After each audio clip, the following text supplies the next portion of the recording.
Frankfurt, are you ready for our next match? Feeling the hype, here we go. We have our first team. Please give it up for Alliance!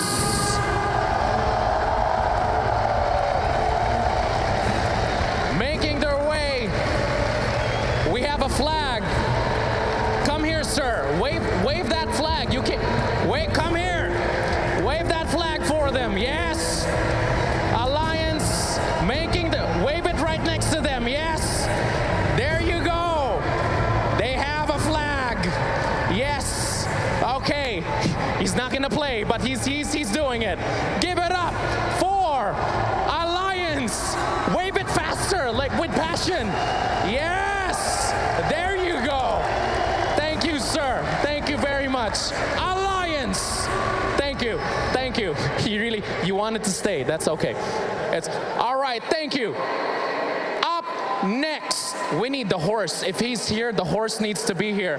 Let's give it up for Team Liquid. Oh no. He's not gonna. That's right. Wait for it. Wait for it. Team Liquid making their way towards the stage. We had a flag for Alliance. And of course, we have a horse for Liquid. Make your way to the stage, sir, and hype this. Represent your team. Right there, watch your head. Watch. Wow, that was impressive. Ladies and gentlemen, we have Team Liquid! There, yeah, there you have it. All right. Very nice. Thank you very much, sir. He's so happy. That's a happy horse. There you have it. Let's go. Team Alliance, Team Liquid. Let's do this. Right then. Are you ready? I think is the question. Are you ready, Alan? Oh yeah. You're ready? Oh yeah. Okay. If the alliance that I think is capable of being an elite team shows up today, I think this could be one of the better series of the tournament. Okay. That's quite a bold statement, though, considering that we need the right alliance to please stand up, right? We do? Yeah. Yeah. Okay. All of these teams are capable. Well, I think capable is used far too loosely nowadays. And Liquid's just consistently good. They're capable, but they're definitely consistent. And Alliance, they just, kind of been up and down a lot over the past couple of years. Yeah, that's what I mean, though. I feel like Liquid right now, if they know what you're going to do, they're going to beat you. Alliance can't come out and just play the same old Dota that they've been Sometimes playing I don't for even 3 know years. if Alliance know what they're doing. They I was waiting for the bench shot. It was coming. Because yesterday their drafts have been wildly different from what we've seen before, at least for their cores. Anything to add, Cap? No, go Alliance.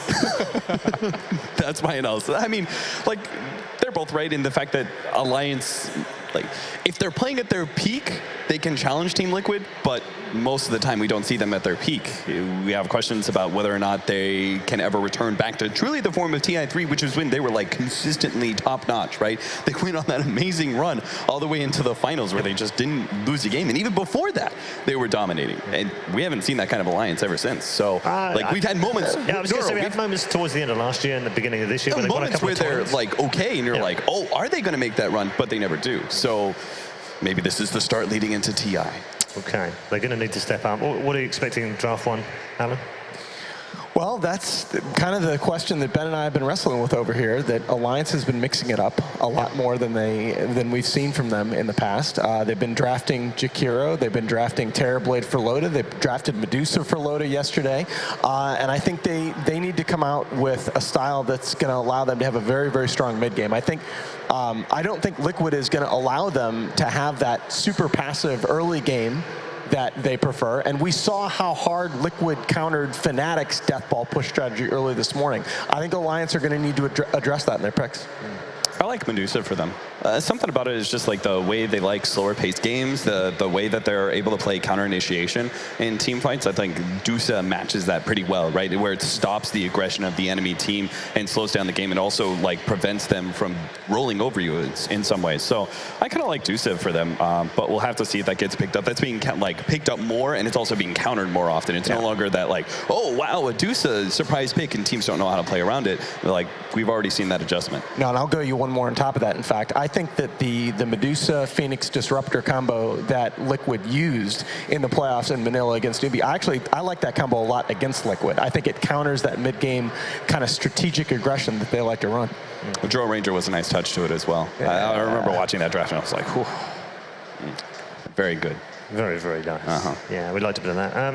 Talk about the picks from yesterday. A little bit outside the box, a little bit more, risky, should we say? They used a Medusa, but they didn't have that much physical damage to combo with it. They actually had like 3 magic. I think it was Puck, Jakiro, +1, Keeper. Actually, they've been running Jungle Keeper. Twice, yeah. Twice that yesterday. Is very unusual. They picked Keeper and Bristle, and they actually didn't offlane it like they normally do, so that was also something a little bit different from them.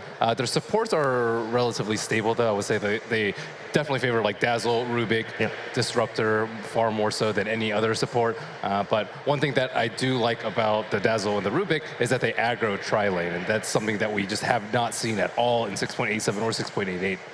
Yeah, they have. We criticised them quite heavily in Manila for not being bold enough with some of their picks. Do you think they were bold enough yesterday already? I mean, I saw a tweet from Kelly that said, really proud of my team for picking stuff they don't normally pick and showing the world that we can actually play some other heroes. Yeah, definitely. I just think, like, if they win a game, they shouldn't necessarily go back to the same thing. It's like, oh, we won with that, it's nice. Okay, let's save that for later. As opposed to, like, VP. VP won their game, they picked 4 of the same 5 heroes, and then the last game, they just got crushed. So, don't... Just because they won with it doesn't mean they have to pick it every single time. I want to just go over the picks against Fnatic. We'll forget about the middle game, where they had a Rubik pick first.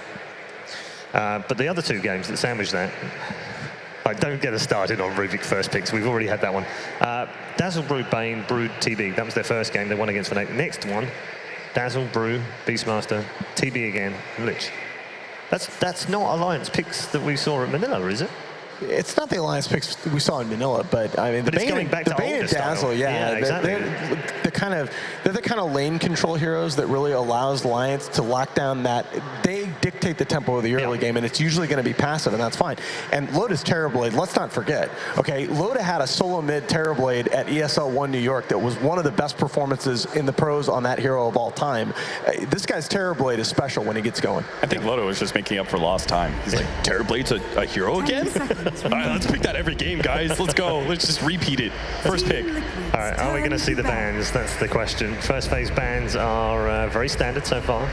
The IO, Darkseer, and a Lifestealer as well. Oh, and the Dazzler. That tells you something. Yeah, so that means that Liquid want to make sure they ban out heroes against us. And we've spoken about that before. Kuroki's very big on not necessarily banning meta heroes, but actually banning specific heroes per team.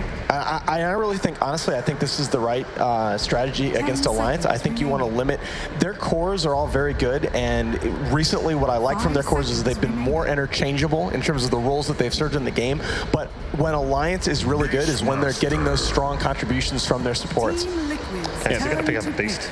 The great part about the certain heroes like Terrorblade coming back for Loda is that what Naha said is that we are able to see more times where you can fall back on Loda actually carrying the game rather than the traditional Alliance, which is like a Loda picks up an Initiator, Tempo Controller from S4, and then you have Bulldog actually sometimes being the real 2 or even 1 position at times. 5 seconds remaining. Yeah, he's got the nickname Admiral Broodmother for a reason as well. I think you just made that up, Paul. Shouldn't be, you just totally made that up. Yeah, really? I don't think I did. I think I've heard other people say that one. No, his Lone Druid and Nature's Prophet are 2 of the most played player-hero combinations in the history of the game. The reason he has that nickname is actually just because Paul is old and sometimes forgets things, just like Elder Spirit. What were we talking about? Huh? Elder Spirit. Elder Spirit. What a classic. It's a new hero. Oh, this is such a good open. I actually, so I think Phoenix Void is an opening that I've talked about before, just being absolutely terrifying in the hands of certain teams, and Phoenix Tide, especially for Liquid, has got to be right up there. We've seen what Mind Control can do on his Tide Hunter. They just get so much out of each Ravage, and of course Drax's Phoenix, absolutely devastating. This gives them so much protection around the egg. And Tide matches up better against the Beastmaster if they go like some sort of 1v1 scenario. If Alliance do the aggro like they like to do and free up Bulldog in a Beastmaster 1v1 scenario, Tide Hunter matches up way better than the Faceless Void would. So I think like Liquid have this rather well planned out. I like Alliance's first ban of the... And they're going to go right back to the team. First ban of the Lifestealer. I don't think they play particularly well with the Lifestealer, and Liquid play amazingly well. I would like to see it ban out every game. Terrorblade, I don't think they first picked it, but it was always second phase. It's always second or fifth pick. But it would have been banned second phase 100%. There's a lot of ways to deal with Terrorblade, I think, though. Like just heavy amounts of AoE damage to kill the illusions. They have to ban. In a starting game, though, in a starting game in a best of 3, though, maybe you come out with just like you're willing to go with what you like the most in this game 1 and see if the enemy team can. There's a reason why Terrorblade was so good in the other series, though. It was because they always picked Dire Slardar, and Terrorblade has a lot of armor. He doesn't need an armor item to deal with that. So now that Team Liquid didn't actually pick the first phase Slardar, Alliance are probably second guessing whether or not the Terrorblade was the right pick in the second phase. Or first phase, rather. But it almost always is banned in the second phase. I think there are many other carries that they could have done, and I don't think it matches up particularly well versus the Tide Hunter in lane. So my thinking right now is that you have to be worried about limiting Liquid's vision, right? You've seen them today in both games use the Riki to get that scouting information. You saw them in Manila use the scouting information from a Bounty Hunter as well as a Matumbaman Slark to set up that huge Mind Control Ravage. I'm looking at who do you ban here? Do you still ban Riki even though it's maybe not the best support combination with the Phoenix? Do you think about banning the Slark? Because that's what I'm really worried about, especially with Liquid off the Dire side. I think Night Stalker is a bigger concern. Okay. Because Phoenix Night Stalker is a very weak combination, especially if you Iron Talon jungle, but Alliance don't punish that. They don't roam aggressively into the jungle. They don't like the Riki that much. They don't like the Bounty Hunter that much, and they actually like to play pretty greedily themselves. So I would like to see NS over the other choices. And if you pick something like Riki, I think it leaves you really exposed, because then you don't have any disables outside of your Ravage, like hard stun so far, and you gotta, like, you need some of those AoEs disables to be able to deal with Terrorblade. You look so confused. Yeah, this is Kuro telling Matu, no, I'm not picking you Lycan. Matu's just like, but why not? 5 seconds. Doggy man for life.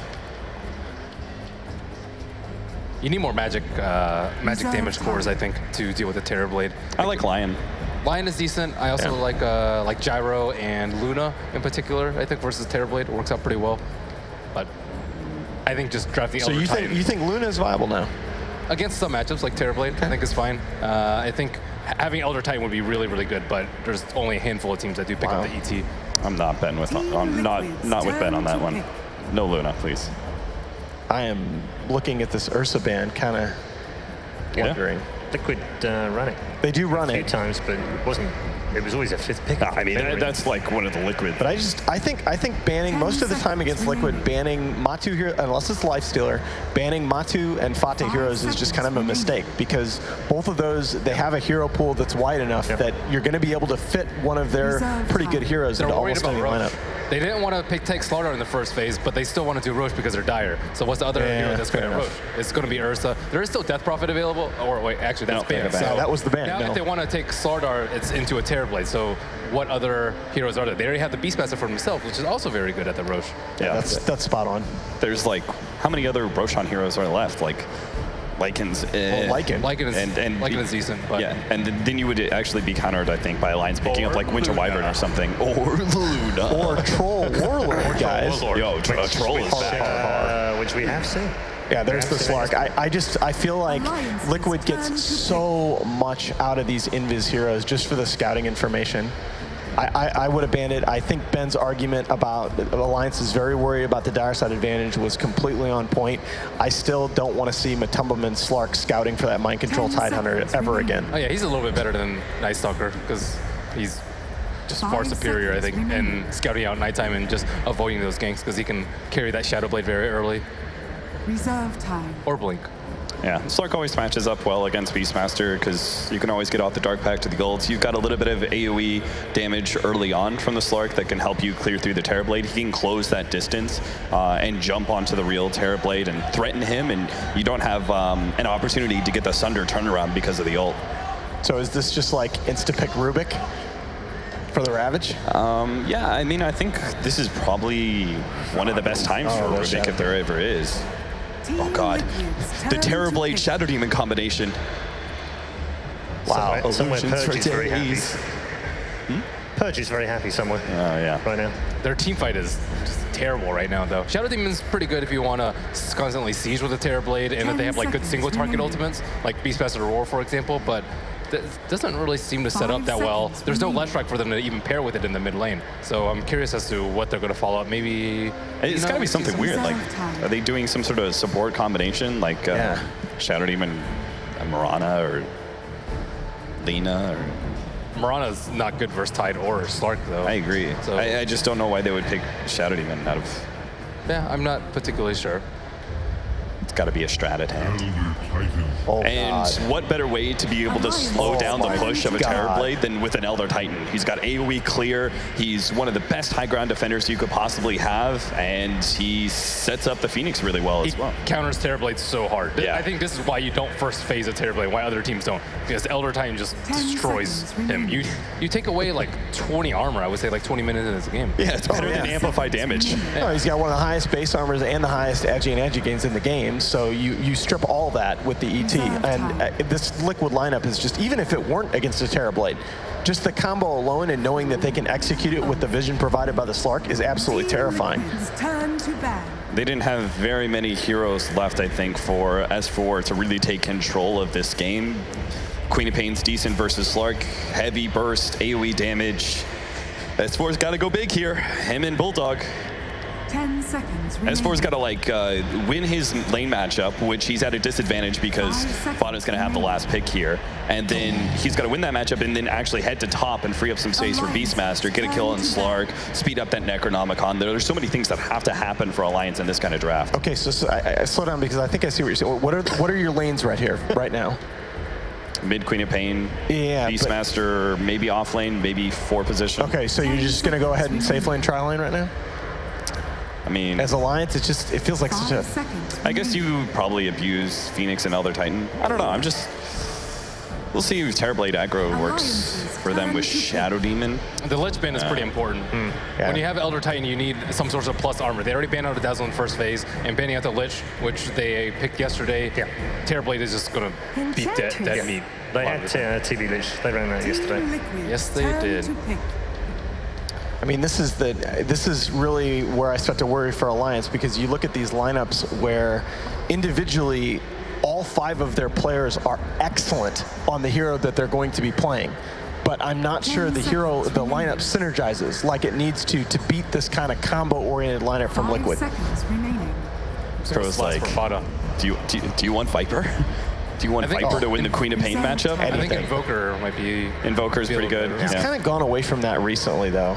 Yeah. I mean, they banned the DK, they banned the DP, so I guess you can go Alchemist. It feels really, really greedy. Oh, yeah, Alchemist is okay, too. No, I would actually love to see the Invoker just for the absolutely sick combos. Oh man. I think Viper Get the would clap. be... Free Meteor. Oh, I know. Look at how that's- much setup you have for Invoker. He just rains chaos on everything. I think Viper wins the matchup versus Quap, but it's really bad in the reflection with Terrorblade and Yeah, I Shadow agree. Demon Yep. Illusions. Is The only reason I think. Timbersaw. Oh All my. right, well that's another high ground defender. This draft by Liquid. Oh my God. All right, very quickly before we go to the commentary team, who's had a better draft, Ben? I will definitely say Liquid. Just sit back and watch the fireworks. Alan's hyped already. Cap? Liquid, but my boys Alliance are going to do it through Okay, the power of friendship and heart. I was waiting for some sort of positive feel from Cap on the end after he's realised that the draft did not go necessarily make an A? his way. Alliance. But he's sticking with him. Alliance. It's all good. We'll hear more from our panel members, of course, at the end of our first game in this best of 3 series as we now head over to the commentary team. It's Bambo, Blitz, and Odie Pixel. Thank you very much indeed, Paul. We're getting ourselves ready for this series, Alliance versus Liquid. We've just seen the two drafts. You guys, I mean, to start with you, Bambo, what are you thinking going into this one? Are you happy with what Alliance has done? I like Alliance draft. I think it's well-rounded. They have a good chance, yeah. Would you agree, Blitz, or would you say Liquid's got the upper hand this time? I think Liquid has the upper hand. I think team fight-wise, it's going to be really easy for them, and I don't think they have enough control for the Slark going into the late game. They just need to not get outplayed. They just this was Bambo's like mantra. He's like, you can win any game as long as you outplay the enemy team. I was like, all right. I mean, considering what Alliance have done here, I mean, interesting to see, obviously, with the Terrorblade, a hero that they've really been liking so far this tournament. Yesterday, I think it was picked 4 times. They won 3 of the 4 games. Here, they're bringing it back again. They're confident enough to pick it up as that second pick in a draft. I mean, surely if you're picking up a Terrorblade that early, you're leaving yourself very exposed to Liquid to kind of deal with it however they've wanted. And obviously, the turns out this time round with something like the Elder Titan that's going to be great against the high base armor of the Terrorblade. You know, just getting the aura around the TP and then allowing someone like the Slark to jump in. Surely that kind of wrecks the Terrorblade. You would imagine the Slark jumping in and Quab goes ham. I guess that, yeah, that's true as well. Yeah, if S4 can land those big Sonic waves and S4 Quab, it certainly is that we certainly had a few POG champs over the games that we've seen him pick it up. I guess that's it. You can certainly see him maybe being able to play around the Slark, but at the same time, yeah, you might be bursting down the Slark, but I mean, other than the Slark, who else are you killing? I mean, it's a very hard lineup to burst down as a Queen of Pain, isn't it? Your Tide Hunters, there's the point where Timber gets to. I guess at least you don't really care about the reactive armor. I mean, if he has a good game, like yeah. if he gets a fast Orchid, I think he can do a lot this game. Yeah, like this Phoenix, this Elder Titan, they're all like squishy. Yeah, One jump, they're pretty much dead. Most of this game, I think I agree with Bambo, comes down to the Queen of Pain and how much she can do, because she's the tempo creator for Alliance. Ake is going to make things happen in the early game. The Queen of Pain has to make things happen in the mid game. Jerry's got to go. And his SD has to like have sick disruptions. Yeah, I believe in EGM.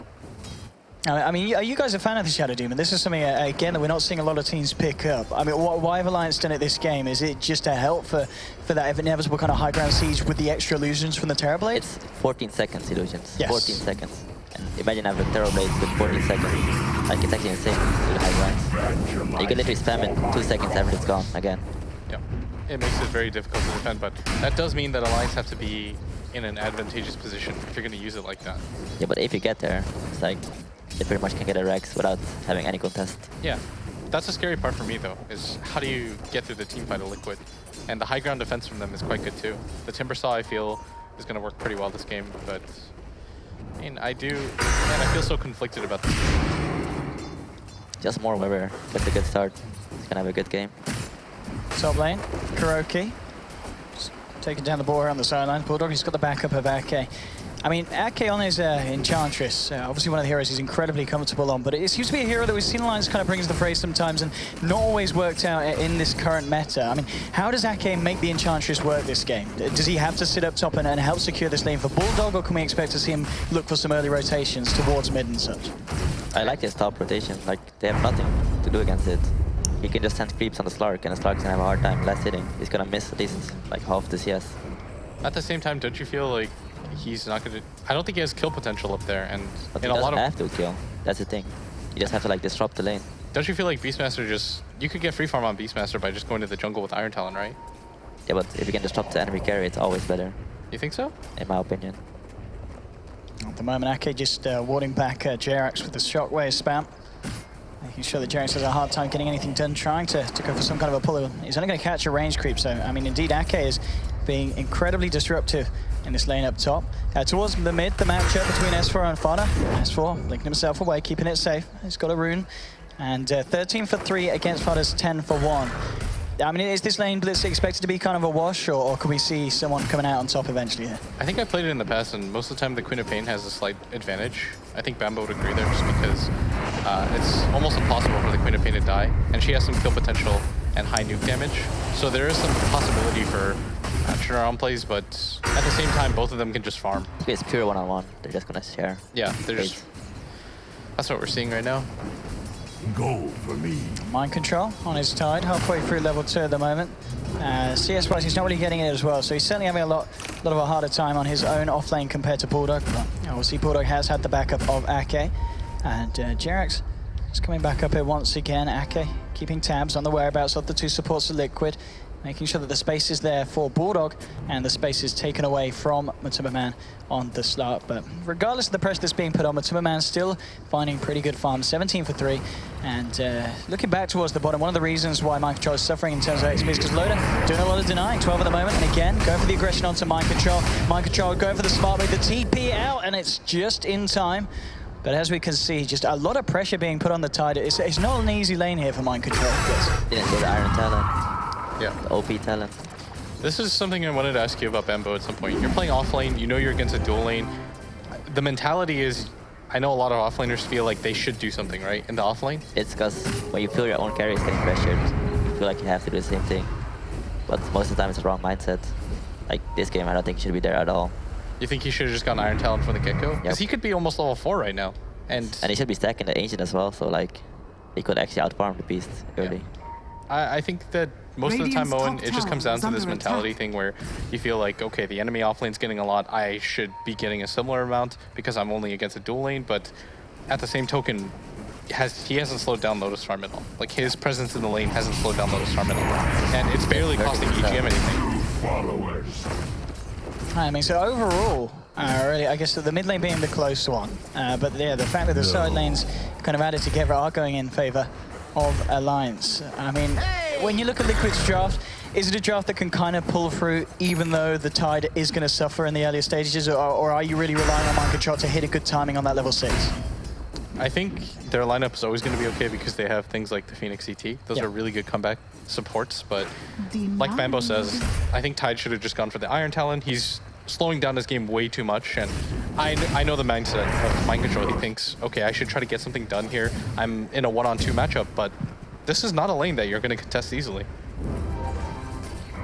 Just coming across. The only thing I'm going for them though is they have like a really stall lineup, so you can catch up easily.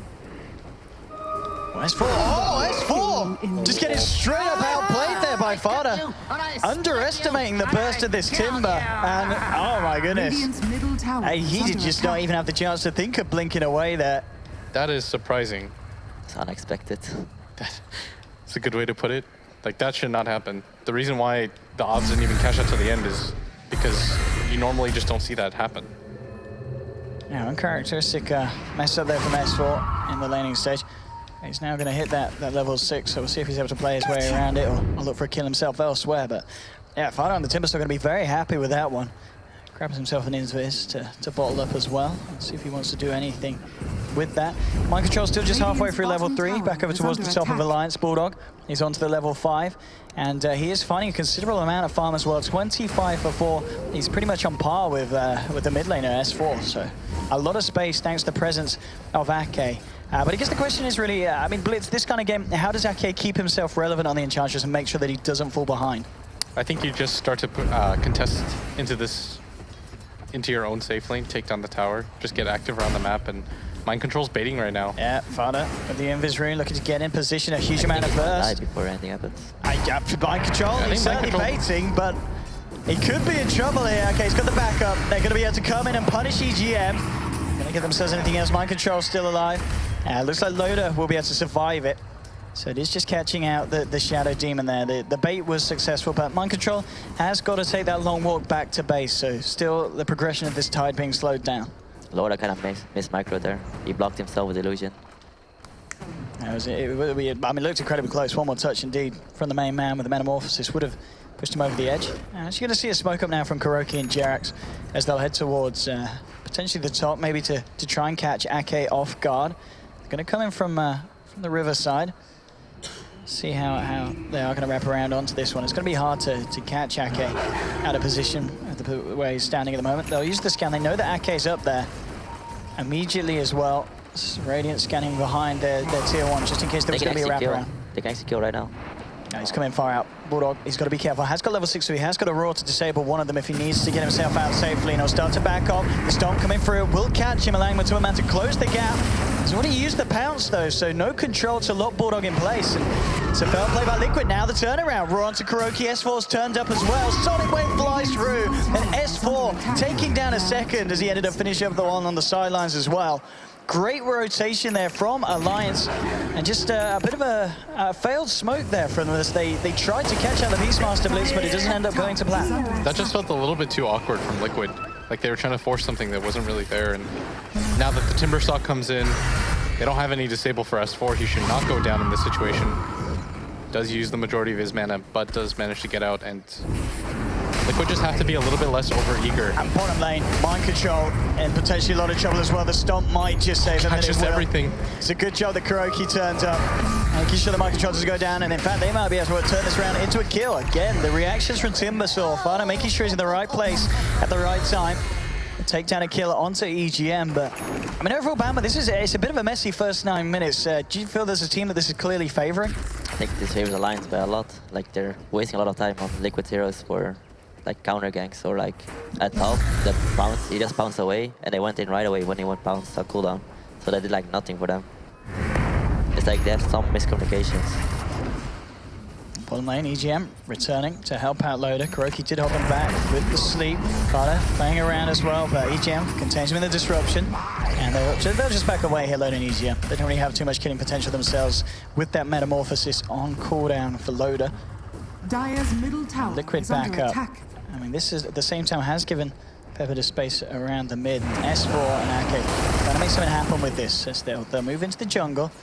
Actually, just going to take away this small stat from the side of Liquid. Payback for the other side. I mean, can S4 and Ake get a kill with this? This is the question. They've got 25 seconds, they'll have Sonic Wave back up. But at the moment, it's just, I mean, it's just a single stacks, but it's 2 of them. So managing to shut down the economy a little bit of Liquid. And this is good news for Alliance. Matuma will now come across. Will realize that the damage has already been done. And S4 will be able to walk himself away. Ake as well. Maybe in a spot of bother if Fada comes to cut him off, but he's a little bit too late. Doesn't know that Ake's there. And Ake and S4 getting away with quite a profitable visit there into Liquid's jungle. Yeah, nothing really gets slowed down as a result of that rotation for them. They didn't really go for a failed gank. They've got that ward up. They've got vision into the jungle now. It makes it harder for Liquid to get around the map. And like Bambo said, these 3 cores are doing so well for themselves already. Bottom lane, making it go on to Kuroki. Loader turning up as well. Loader jukes out the stomp. Kuroki in potential trouble, and he's taken down. Matuma turning up, will find the kill onto EGM. He can't follow through for a second though. At the same time, it's top lane. Fada makes the plays happen with the help of Jerax, and he'll punish Bulldog on the Beastmaster. So overall, a 2-for-1 across the map. S1 Ake still sticking together in the mid, holding hands, pushing down on the tier 1.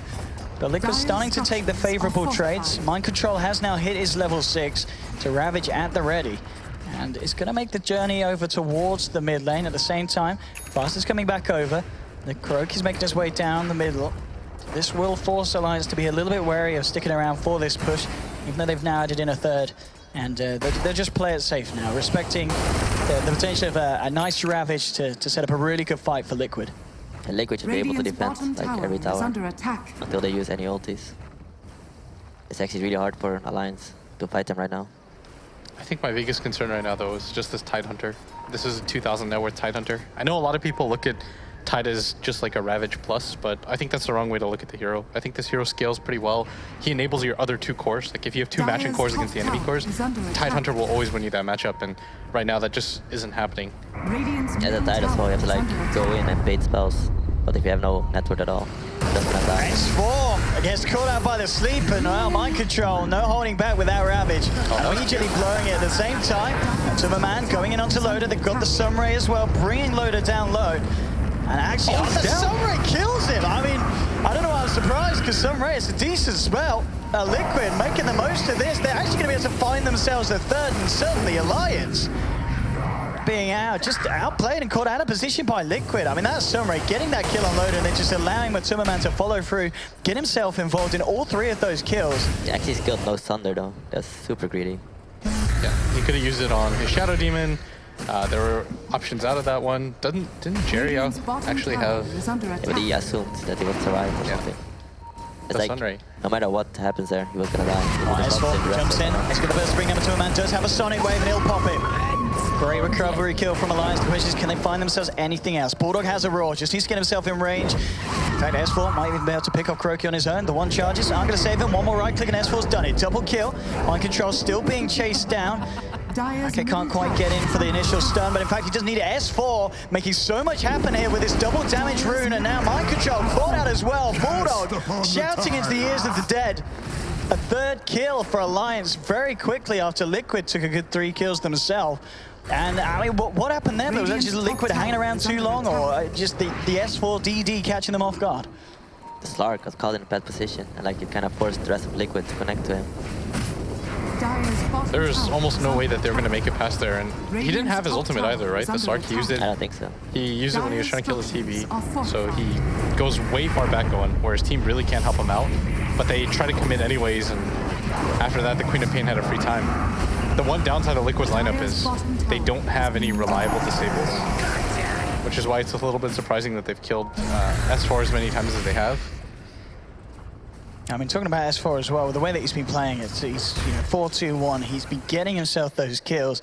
And Bamba, this is the item timing you're talking about. He's going to have a pretty good timing on the Orchid. And as you said, this is going to do wonders against Liquid's lineup. Yes, I feel like if he gets his Orchid in the next like 2 minutes, 3 minutes, he can like literally control the entire game. And if Alliance just pay off that and get towers with that, they should be able to push high ground quite soon. Radiant's bottom tower is I'd under really attack. like to see this mind control Tide just pick himself up. He has some ancient stacks to go back to, and I think this is the right idea.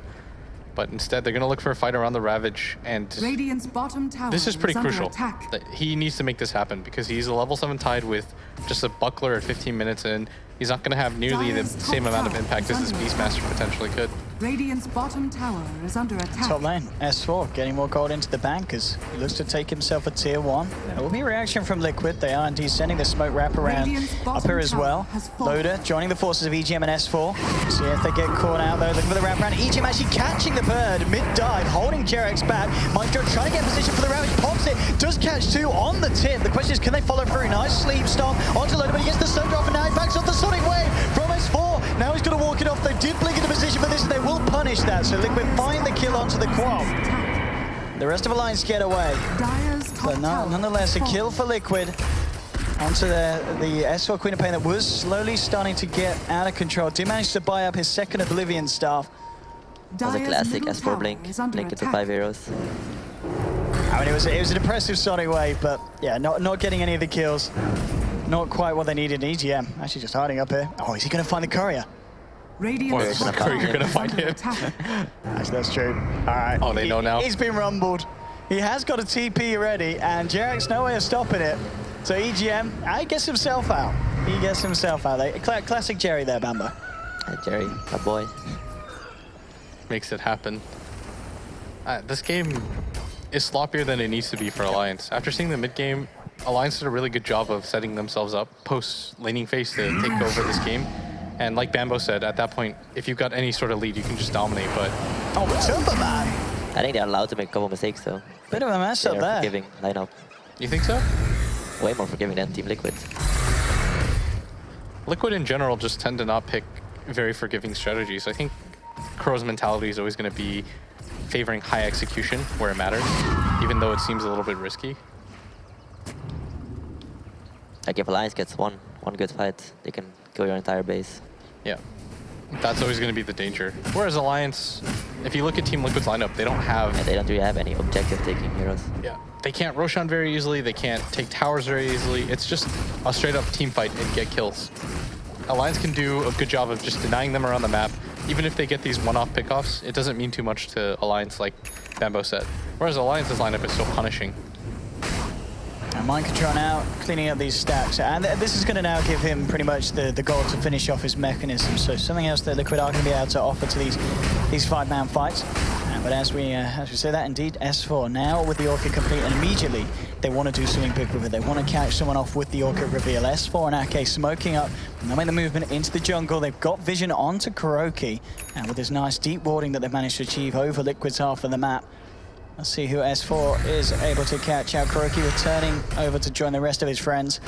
And it looks like off the back of that, S4 and Ake unlikely to find anything straight away with this smoke. Liquid putting some pressure in on the mid. S4 and Ake looking to catch out the fight from behind, but it's the full 5-man of Liquid. Yeah, that illusion did so much more. Already begins. It already begins. They were hard to kill too. Do you notice the Timber use combo? It's actually so disgusting, that combo. can see now that the Liquid may be reacting to the push of Bulldog.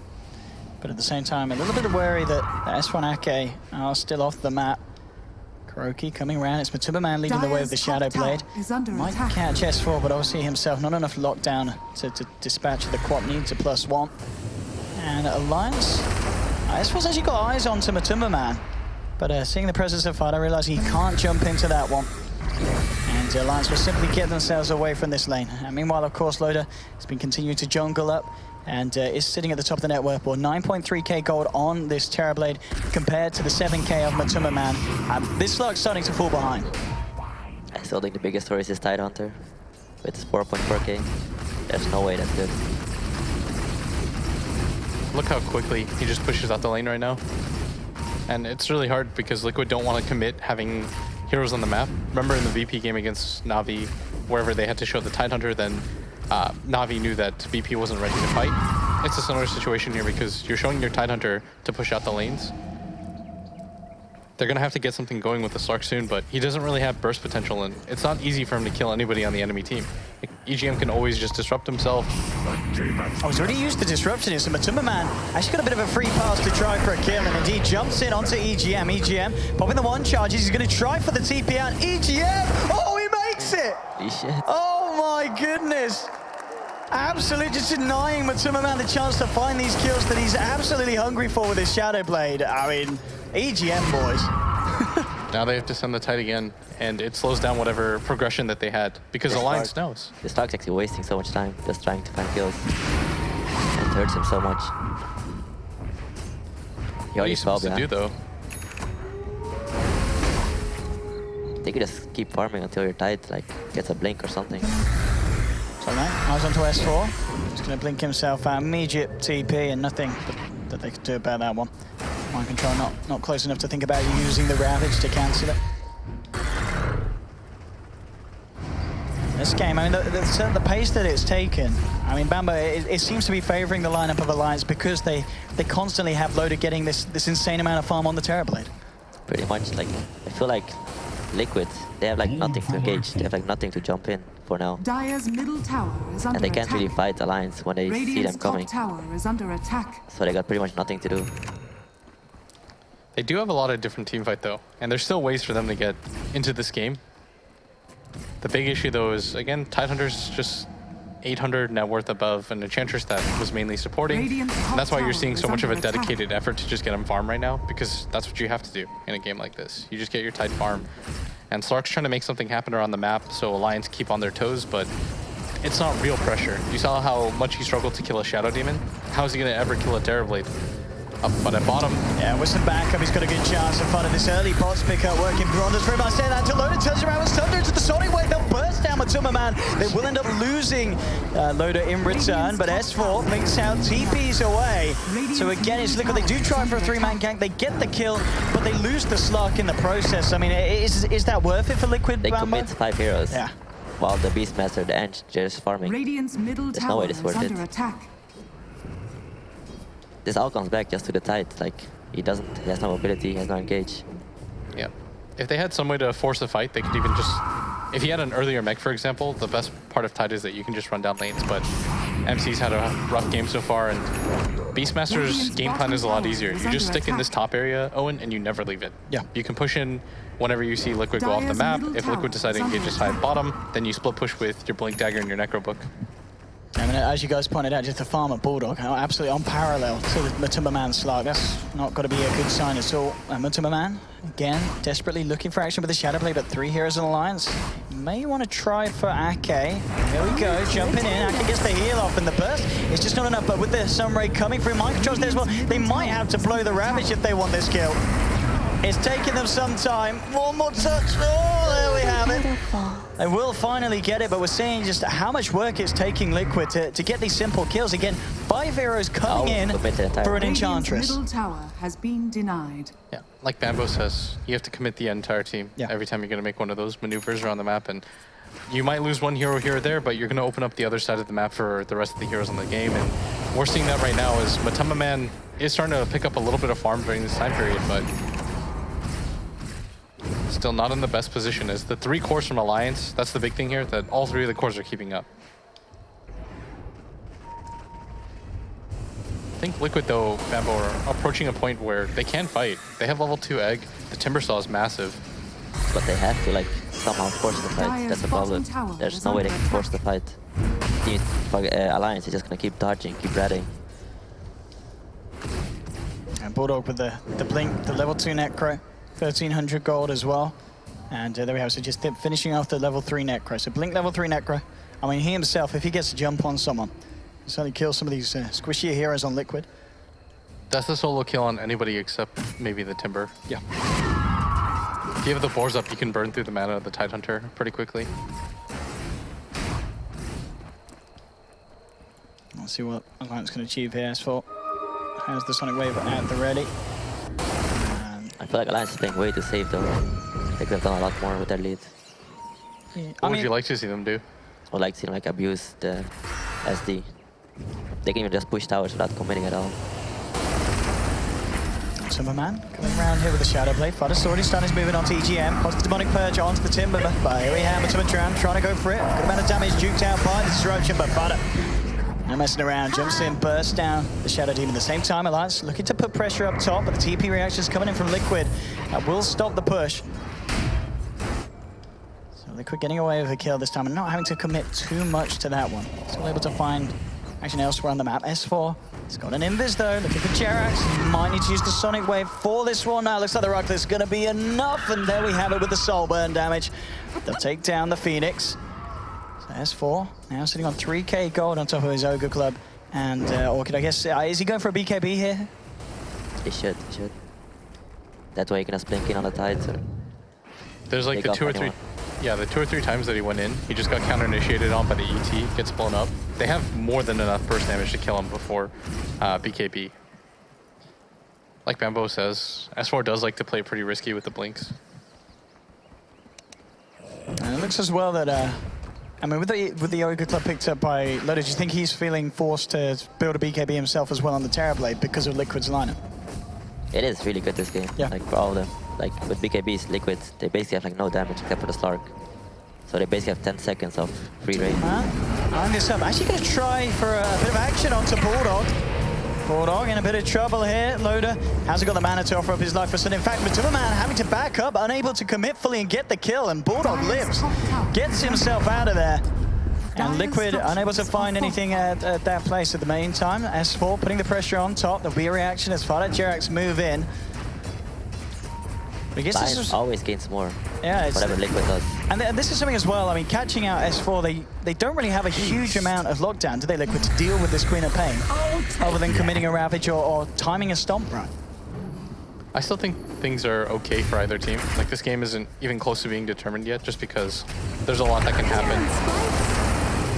As a bottom, Ake is going to go down. And finally, a successful pickoff for Matuma Man.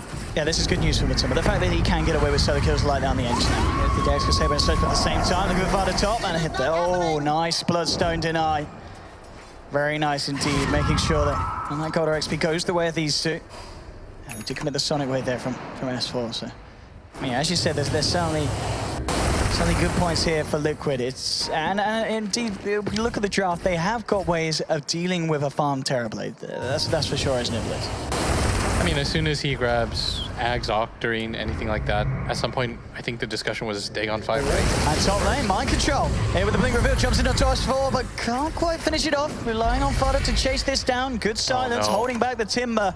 S4 blinks away, TP's out. Ooh, they're not going to find it. Oh! Kuroki as well, throwing out the Earth Splitter, nearly finding, but S4 just too slippery.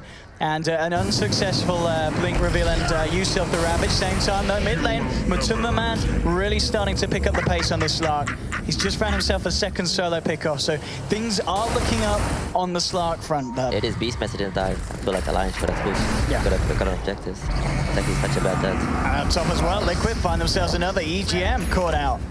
And Liquid now starting to climb ahead of Alliance. It's incredibly even, as we saw. Alliance had a slightly 3k now. It's gone back down to pretty much bare bones. But yeah, Matuma Man He's got to be very happy that he's been able to find these kills. He's now got a Basher on top of the Shadow Blade and the Echo Saber, and I guess at this point he can continue to go for that kind of play style. And so as we're seeing, if you're taking down a Beastmaster on your own, you can certainly kill off the SC or the Enchantress or even the Quap if you catch a kind of post-blink. Matuma Man can kill them. For sure. But Alliance is playing way too passive, in my opinion. There's no way they should like just leave Liquid, do whatever they want. Yeah, I think I saw what you meant, Bambo. You wanted them to just farm out once they get the core items that you can start to take fights, but Alliance were just getting picked off around the map. Like, you can lose 1 or 2 heroes on the opposite side of the map because they have to commit 5, but losing heroes like this is the worst possible thing, and they might just run into a trap. Oh, indeed, S4 coming up here. Jump in, Sonic Wave in 5 seconds. BKB's popped immediately. They're looking to beat down onto the Titans, but mind control for the moment, walking this off. Meg's popped and he's going to live. At the same time, Matuma Man jumping in for the backside, looking for EGM. The Sonic Wave flash through S4. They'll burst down Fada, looking for the metal, punching into mind control. They don't have enough damage to kill off the Tidehunter. Matuma Man inside still. Can they kill him? They can. Double kill for S4. Great play here from the Quap, securing this team fight for Alliance. And Liquid will just have to get the rest of them out of there. But taking down 2, Roshan's up. Alliance will make a movement straight into there. I mean, there's a good play in the back Alliance for Matuma Man to get a pick-off, but great reaction from S4, hitting the Sonic Wave and landing that Orchid onto Matuma Man, so he had no hopes of getting home alive. That's what I mean. Like, they have the BKBs, they can literally just run over Liquid. They can't do anything until it runs out. Saying that they're not done. They've jumped in, they've found mind control. Ake with the micro, bring the Centaur around. One more touch, all the mechs there, keeping mind control alive. And they finish this one off. S4 a little bit short on the blink, and now she's stuck in the trees. Fada, he's looking to burst these boys down. He's found one. S4 blinking down again. Fada, can he find this? Chakram, they've got him. Fada's doing it here, bringing it back round for Liquid. A second kill for the Timbersaw. Very nicely played there. There was no need to make that play. They could have just gone for the Roshan. 0 chance that Liquid are going to contest it without their Slark. Then they disengage, get out. But it's the side missions. It's saying, okay, well, we're going to get this Roshan anyways, so while you guys do that, we're going to commit to these kills, and then it just becomes a disaster. Alliance would have their eyes on the prize. Yeah. They're only thinking of these mini pickoffs, but those pickoffs don't really change the impact of the game, Owen. Like, if they kill the Tidehunter there, the game doesn't really change. But getting the Aegis right there in that situation, Liquid can't fight them anymore. But look at this. Because of that bad mistake, Liquid, they're going to get Roshan themselves. This is huge. I mean, the double damage obviously helping out, but Alliance not in the area to do anything about this. And I mean, as we can see, their overall net worth is still close, but the momentum suddenly, it's definitely going the way of Liquid's now. I mean, all it takes is 1 or 2 fights like that where you were so careful. Alliance was so careful throughout this entire game. They were losing like 1 hero every 2 minutes, and then they started just losing heroes left and right. Then they win a team fight, just immediately going for the Roshan, play it safe, but instead they decide to take a side mission, go for a kill on a Tidehunter, lose the Aegis instead.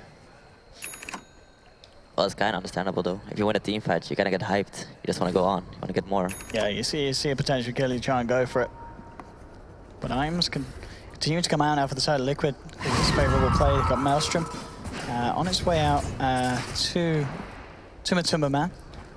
No slot for it at the moment though. Actually, no, sorry, yeah, okay, he's traded out, so he puts it up. No TP on him at this point. Top lane, S4, found in the tree line.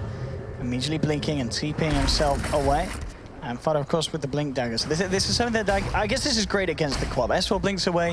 If he hasn't got a TP, Fada can still close the gap and burst him down relatively easily. Interestingly enough, Matuma Man decides to go for the Maelstrom, by the way. Yeah. Just additional attack speed. Pretty good. For the illusions as well. Yeah.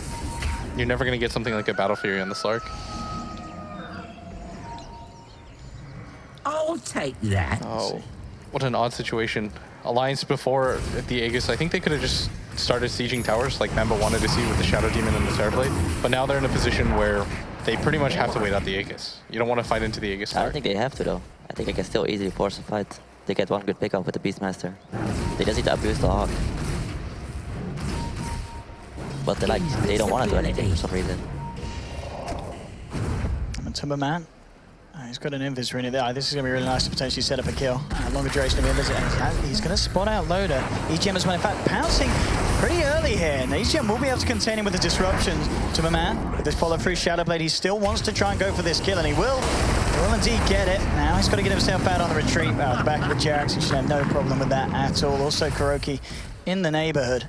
Dire structures. Another kill for Matuma Man. Top lane. S4 blinking himself away from Fada. Fada. He's going to go for the chase here. Good to play around S4. Able to catch him. S4 ready to turn around. Just toying with the Timber. And as the rest of Liquid continue with this push down mid lane. Matuma Man, at the moment 7-3-4, he's really picked up the performance this game, and he's looking to be in a very, very good place indeed. And it's just a question is how are Alliance going to deal with the point where the Liquid start to push down these lanes and start to try and break the high ground? But they can barely break the high ground. They have like no damage at all. It's gonna take ages. And while that happens, they're gonna spam them down. They need to win a team fight to break the high ground.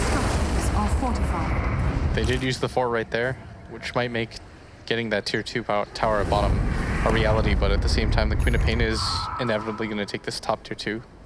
And that's going to open up the map a little bit for a split push for both the Queen of Pain and the Beastmaster, but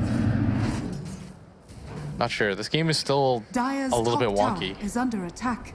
Like, you still need the AC on S4, which is what I presume he's going to go for. That's almost always his build, right, on Queen of Pain? Or Either AC or Shiva. Yeah, I think he prefers the AC. I almost always see him go Orchid, BKB, AC, just to make absolute sure that he can't really die. At the same time, Radiant's bottom tower might lack is for under damage. attack. A lot of this game is now going to come down to how much this Terrorblade can do. Loader at the moment, sitting on 2.6k, but as we see, Matuma Man's really closed the gap between them with regards to net worth. Only 1k behind this Terrorblade now. Towards the top, S4 eyes onto Kuroki, and the full team of Alliance moving in, so let's see if Fada's going to be enough to save him. Comes in, looking for the burst on the back line. S4 pops the BKB, raw to control Fada. They'll take down one. Now with the Orchid, they might be able to find the Timbersaw as well, Alliance. Very nice play there. It'll be a Bloodstone deny, but nonetheless forcing the Timbersaw into his grave.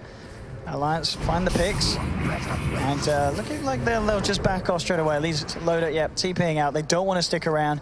Where the Matuma Man may be coming in, trying to find some of the people that have been left behind, but Alliance, they move back as a team. Everyone's gone out. Now Matuma Man won't be able to find anything this time. They should be keeping make moves like this. Just abuse the Hog, find a solo hero, and force like the Timber in a bad position. Yeah, Timber is not the godlike hero that he thinks he is right now. I think Fada with the Shivas feels really comfortable, but Alliance have so much magic damage that they can burst him down really quickly with that Orchid. He doesn't have any way to dispel that, and they're doing a good job of taking advantage of him right now, but could have happened a little bit sooner. Now the Aegis is gone though, opening up more opportunities for Alliance to make moves like that and not have to commit to straight up 5v5s. It is the AC, by the way, for S4. I like this build. It turns him more into a core. It helps out your overall team fight. I like when clubs start getting DPS. Yeah. Bloodthorn's going to be really useful this game too for him. Just because it seems like Liquid are reluctant to grab BKBs of their own. They're still playing so scared though. There's no reason at all to be scared. Yeah. Matuma Man, the Shadowblade, he's going to find out S4. He's going to try for just get a bit of damage down on him, but not enough lockdown to deal with a crop on his own. Getting into position. Meanwhile, on the bottom lane, Kuroki and Fada just pushing out the lane. That's still a good 6 minutes or so before Roshan is back up. But I mean, at this point, as you said, Bambo, it definitely feels like Alliance playing very scared, and Liquid, they're taking advantage of this, as we can see the full 5-man of Liquid just feeling very confident to come over Alliance's side of the map at this point. Yeah, I don't feel like Liquid wants to be allowed to just run around like that. He should be picked up at least once. Yeah, he's playing with impunity right now, and it's like he doesn't care at all. In the beginning, they were punishing him. Like, they were setting up opportunities, but now Liquid are picking up quite a bit of items. They've got the Hex available on the Timbersaw, which is going to be really useful just because they do lack lockdown, aside from the Tide Ravage. They need some way to commit after. This game's still kind of even though. Like, either side can win. It really just depends on who starts the fight. Oh, mind control, jumping in. EGM with the defensive disruption, bind himself sometime, but he'll still go down. Now Liquid, Top tower the full has fight fallen. down. At the same time, Alliance, they're looking to not react to the moment. You can't base race Straight this. away for the push here. Loda has Metamorphosis available.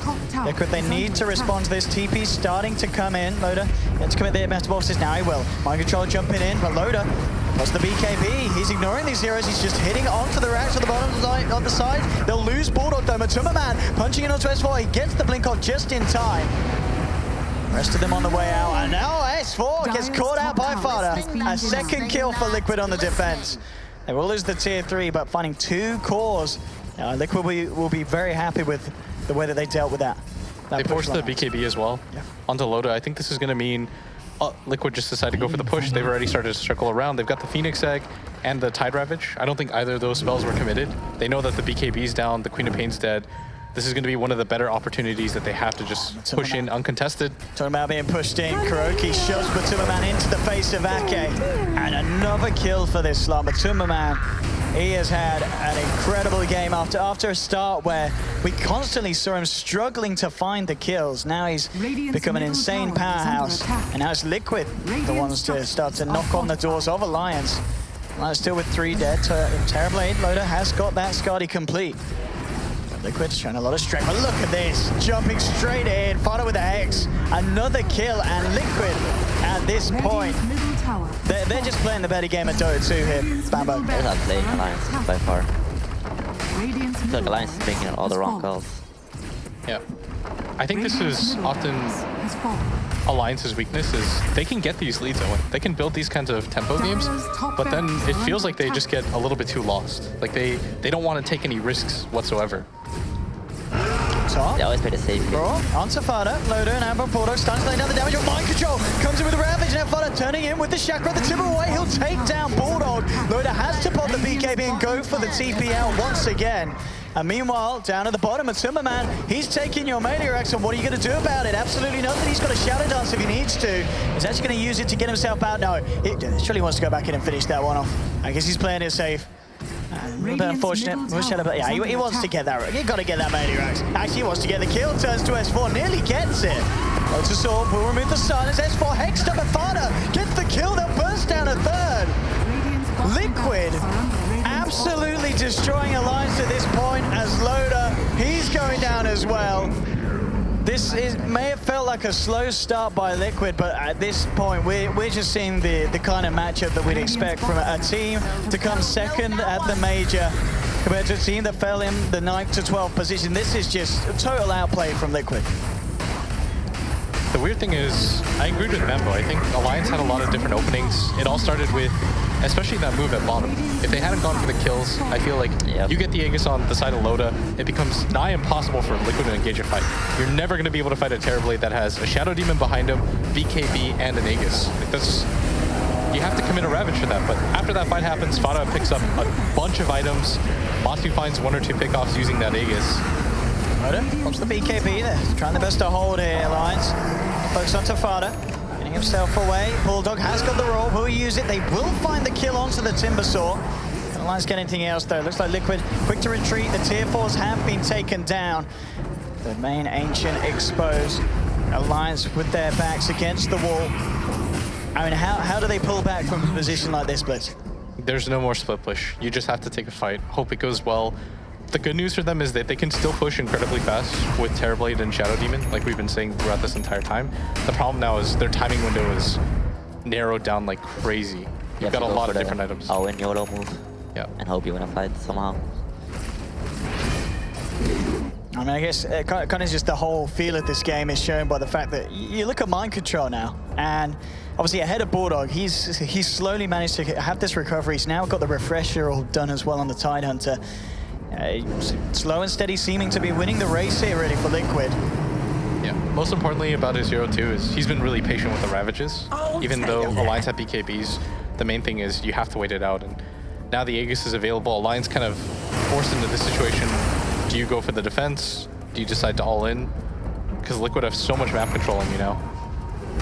Axe picked up as well on Phoenix. I see. This is when you know the game's going good. That's I like never see that item. Is it any good this game, Membo? I want to stay here really. Yeah. It's like if someone gets caught off in a weird place. Team getting caught off in a weird place. Alliance in Liquid's jungle. Liquid ready to respond. Matuma jumps in, unable to get the Abyssal Blade onto S4. Immediate blink out, and now EGM just looking to control the slot, try and buy the space for the rest of his teammates to get away. He'll have to give up his own life for it. EGM beaten to a pulp.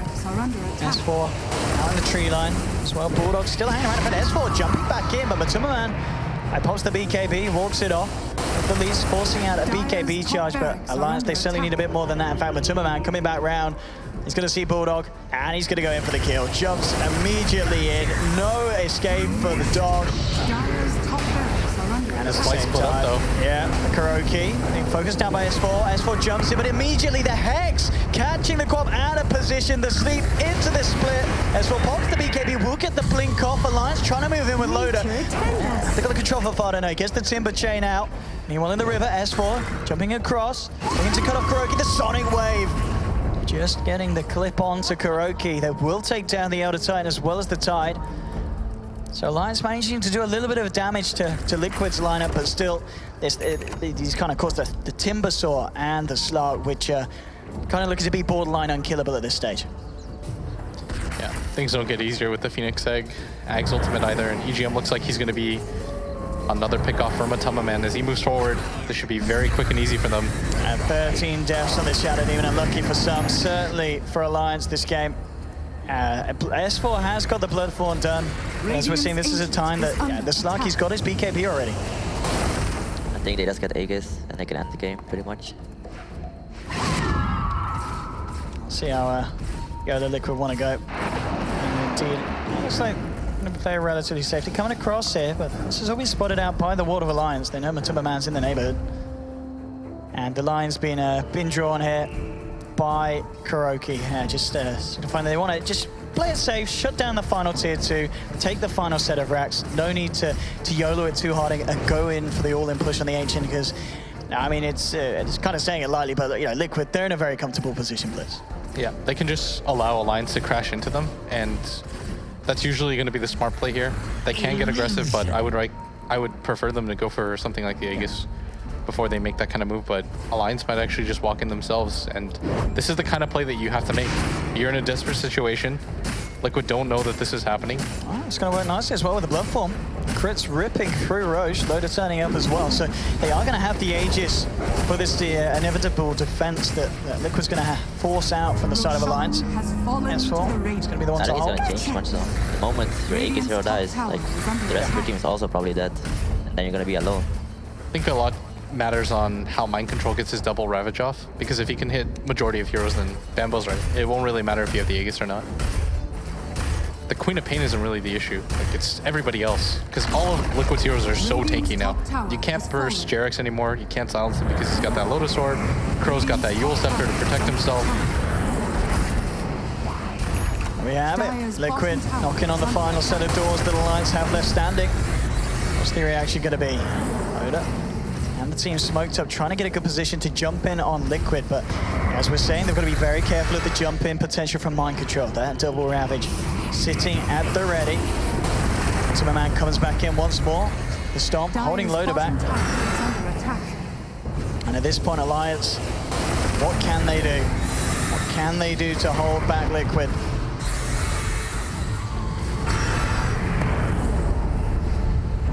And Timberman in again. In and out, chipping away at the tier 3. I mean, at this point, it really does feel like Liquid just closing the final doors on victory. You guys keep doing this all day. Alliance has to make a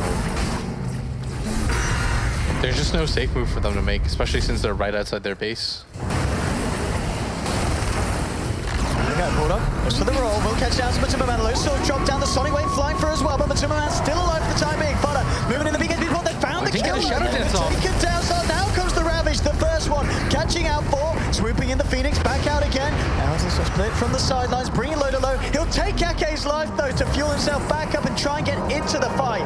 Aegis has been lost on S4. He'll get the silence onto Jarex, making sure the dive out's not there. Hex onto S4, making sure he can't jump through, chasing in for more. Looks like Liquid. And just back up for now, get the rest of them out of there. But at the least, a good hold for Alliance, managing to find that kill onto Matumba Man. He had so many ways to save him. He had his own way, though. Yeah. I think they assumed that he was going to get the Shadow Dance off. Because if you're able to get Shadow Blade and your BKB off, then you definitely had time to click the R button. So if he was able to get the Shadow Dance off, regens up, you fight around your Tide double ultimate, then the game just ends right there. But instead, it just gets unnecessarily prolonged. As for Bulldogs starting to push down the mid, I mean, in a dream world, they'd love to try and force the buyback out from Matumba Man, but it certainly feels with the position that Alliance are in, it's unlikely that's going to happen. 25 seconds, and the Slark will be back. Alliance trying to do the best to hold on, and Bulldog's being caught out. Spotted out by Fada. I mean, his Timbersaw play has been absolutely merciless. He's 13-4-12. Literally just cutting through the lineup of Alliance this whole game. And a lot of strong performances from Liquid as this game reaches kind of the 50th minute around the corner. And not a lot of options for Alliance to bring themselves back into this one. You can't really ask your Timbersaw to do more than solo kill a Queen of Pain mid. Yeah. Like, that's going to be such a huge advantage for you, mentally, and more importantly, just for morale. Just like, you see that happen, you're going to think, like, great, we're in such a good position. At the same time, Alliance aren't out of this game. I want to stress that. They still have ways to fight around.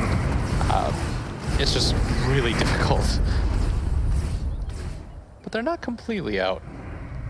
They can still have another fight happen like that. See what they can do here.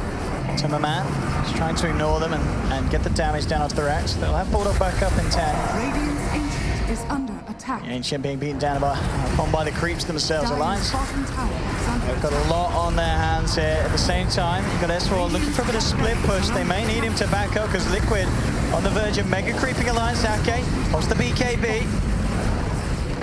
Trying to ward Liquid off still. Just this final range rack standing between Alliance and Mega Creeps. And there's Matumba Man jumping in onto the dough, taking down Edge. And here we have. Oh, they're going for the base race. They're going to go for the base race. It's going to work. I mean, they've got a fortification, Liquid. And Liquid already taking their stats off out. Fada's turned up. He's stopping this nonsense from Alliance. And Liquid pummeling through the Ancient of Alliance. The roll come through. Double kill from Fada as he cleans up in his own base. EGM, he's about to have his backside split open.